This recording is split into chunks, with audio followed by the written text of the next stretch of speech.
रवि के फटे जूतों की घिसटती आवाज श्मशान के सन्नाटे को चीर रही थी। उसके पास जेब में केवल 10 रुपए बचे थे और पेट में 2 दिनों की भूख का भारीपन था। श्मशान का भारी लोहे का गेट उसके सामने खड़ा था। उसने अपनी पूरी ताकत लगाकर उस जंग लगे गेट को धक्का दिया। धातु की कर्कश आवाज हवा में गूंज उठी। अंदर कदम रखते ही ठंडी हवा उसके शरीर से टकराई। सामने अधजली चिता से उठती राख की लपटें अंधेरे में किसी जीव की तरह नाच रही थीं। रवि ने अपने कांपते हाथों को आपस में रगड़ा। भूख के कारण उसका सिर चकरा रहा था। वह लड़खड़ाते हुए चिता के पास पहुंचा तो हन्नी के वहां की जमीन राख और कोयले से भरी थी। चारों ओर कब्रों के पत्थर किसी मूक गवाह की तरह खड़े थे। रवि ने चारों तरफ देखा, वहां कोई नहीं था। अंधेरे के बीच से एक आकृति उभरती है। वह एक बूढ़ा चौकीदार है। उसकी त्वचा पर गहरी झुर्रियां हैं जो आग की रोशनी में और भी स्पष्ट हो रही हैं। वह एक लकड़ी के लट्ठे पर बैठा था जिसके पास ही एक पुरानी लालटेन रखी थी। चौकीदार ने अपनी कांपती हुई उंगलियों से उस लालटेन को उठाया और रवि की ओर बढ़ा दिया। उसकी आवाज में एक अजीब सी भारीपन और चेतावनी का स्वर था। उसने रवि की आंखों में देखते हुए कहा, रात भर पहरा देना, लेकिन याद रखना पीछे से कोई भी आवाज आए मुड़कर मत देखना। रवि ने लालटेन थाम ली। धातु की वह लालटेन उसके हाथ में ठंडी महसूस हुई।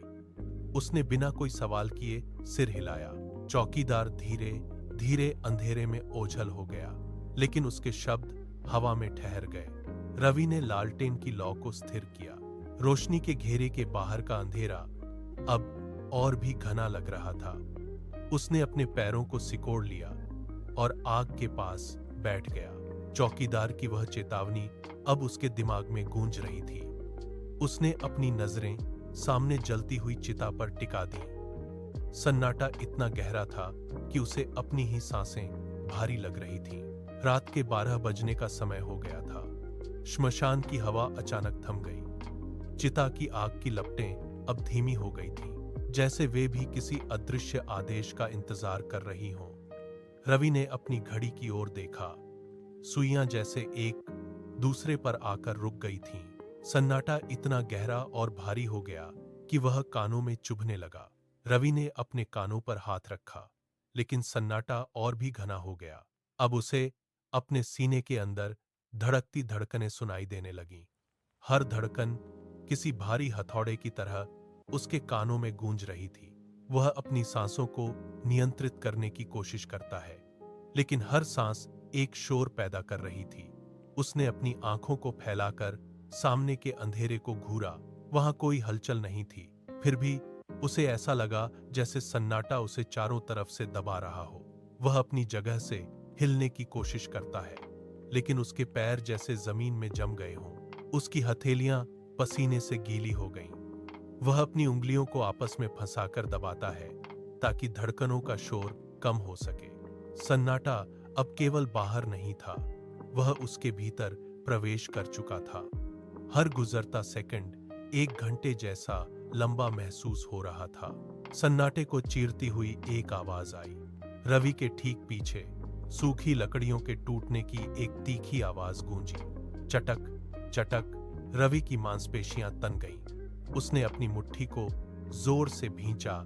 नाखून उसकी हथेलियों में धंस गए। उसने खुद को समझाने की कोशिश की कि यह सिर्फ कोई आवारा कुत्ता या हवा का झोंका होगा।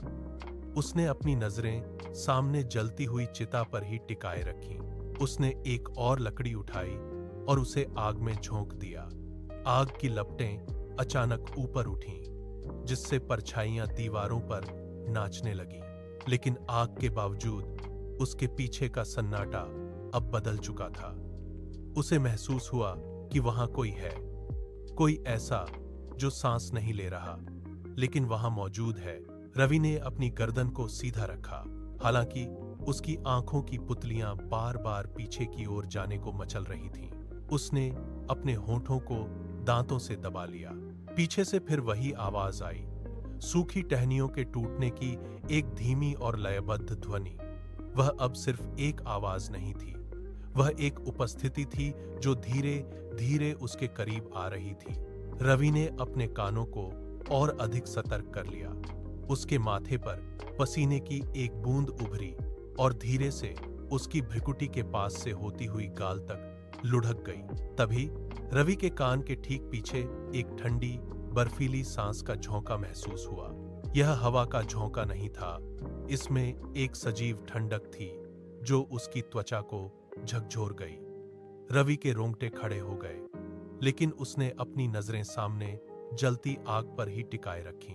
तभी सन्नाटे को चीरते हुए भारी कदमों की आवाज सुनाई दी। थक थक थक। हर कदम जमीन पर किसी भारी पत्थर के गिरने जैसा था। वह आवाज अब उसके बिल्कुल करीब थी, जैसे कोई उसके कंधे के पीछे खड़ा हो। रवि की रीढ़ की हड्डी में एक सिहरन दौड़ गई। उसने अपनी आंखों को जोर से बंद कर लिया, लेकिन वह आवाज और स्पष्ट होती गई। वह अब उसके कान के अंदर गूंज रही थी। उसने अपने दांतों को इतना जोर से भींचा कि मसूड़ों से खून का स्वाद आने लगा। उसके माथे से पसीने की एक बूंद लुढ़की और सामने जलती आग की राख में गिरकर बुझ गई। उसने अपने हाथों को घुटनों पर जमा लिया ताकि वह मुड़ने की अपनी तीव्र इच्छा को रोक सके।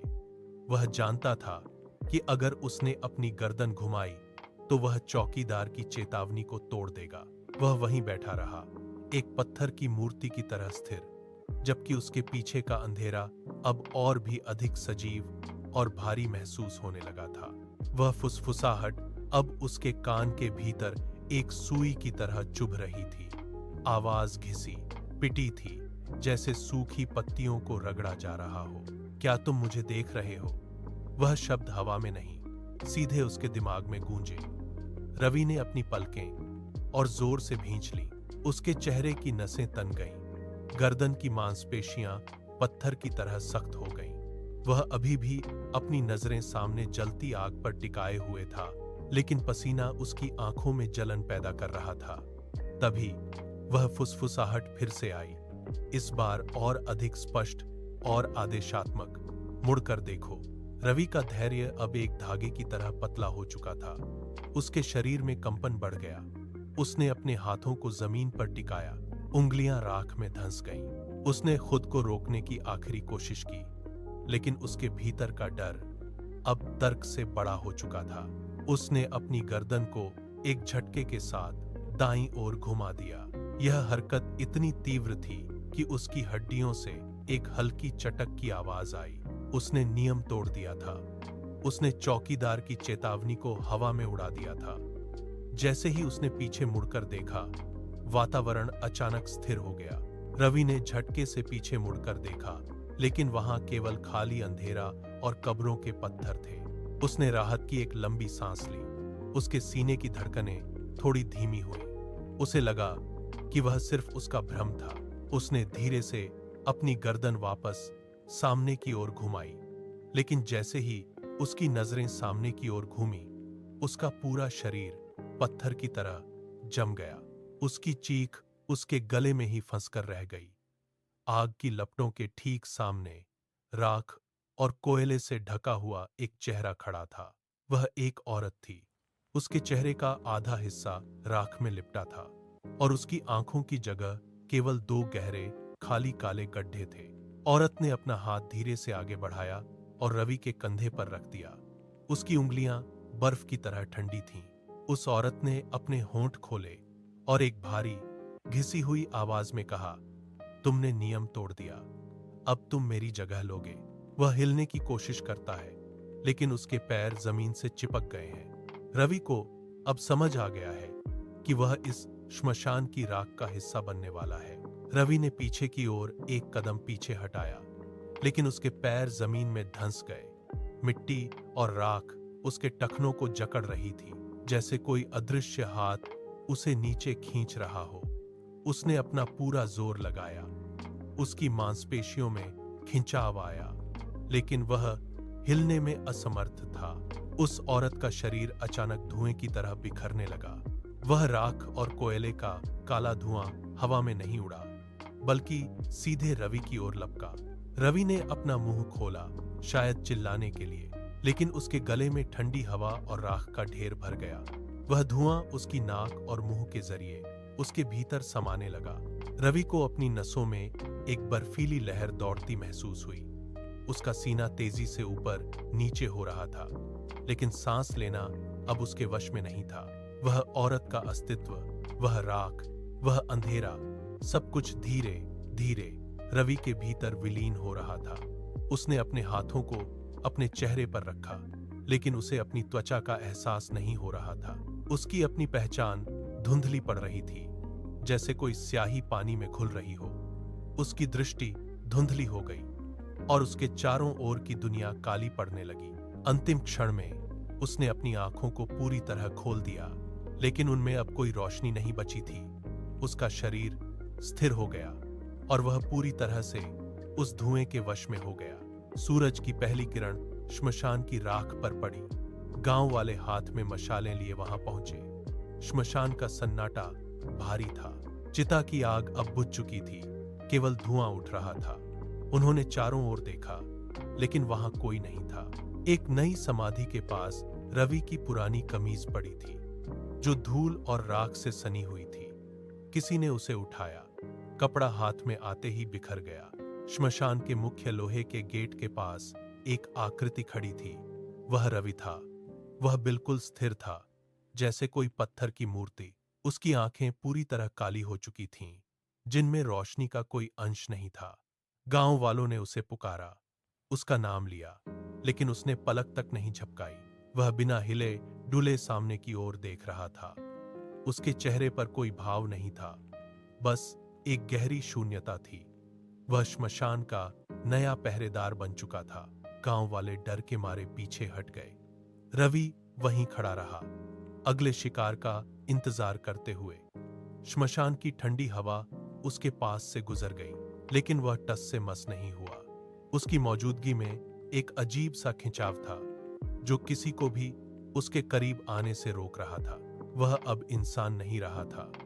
वह उस श्राप का हिस्सा बन चुका था, जो सदियों से इस श्मशान में कैद था। वह खड़ा रहा, अडिग, स्थिर और खामोश, आने वाली हर रात के अंधकार को अपनी काली आंखों में समेटने के लिए तैयार।